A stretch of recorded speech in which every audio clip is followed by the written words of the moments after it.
That's the seduction. The comfort of blame. I know because I lived there for years. I was the good man, the supportive partner, the one who had his emotions under control. Until I almost lost her. The problems in your relationship aren't about her. They're about the parts of you you're terrified to face. She's just holding the mirror, reflecting the pain, the shame, the fear that you've been avoiding your whole life. And the force keeping you blind? Your ego. So what is ego, especially in relationships? It's not arrogance or pride like people think. No, ego is the image you've built of yourself, the version of you you want to be seen as, the good man, the calm one, the partner who has it all together. It's the mask that feels safe because if people see that version, you don't have to face the parts of you that still feel unworthy. But here's the thing about ego. When that image is challenged, your first instinct isn't to listen, it's to defend. Because the ego would rather be right than be real. It would rather stay in control than surrender. It's not malicious, it's survival. It's your mind whispering, don't let them see your weakness. Don't let them see your shame.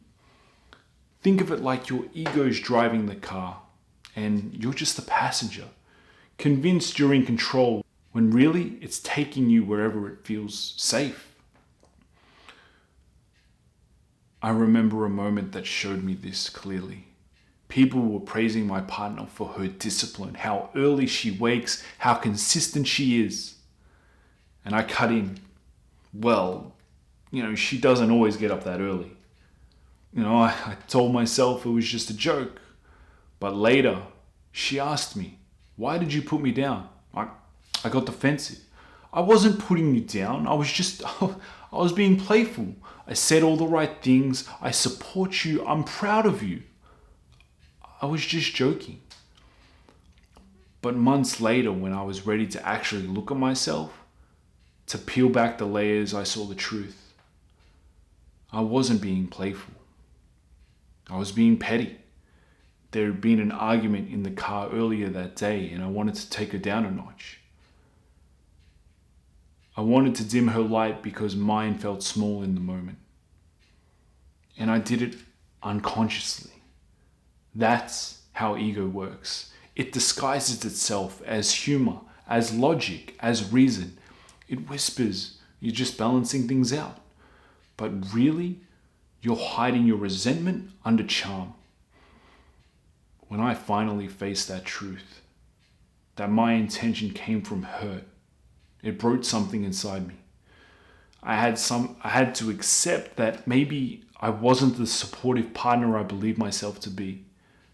That, in that moment, I was the villain in her story.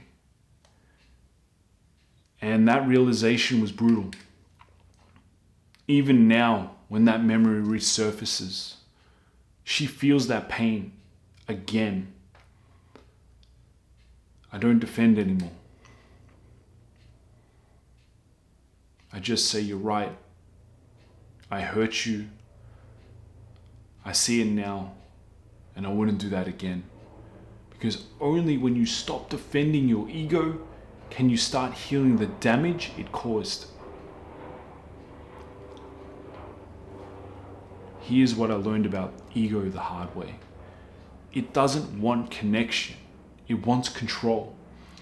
It builds an image so perfect, so polished, that you start mistaking that image for intimacy.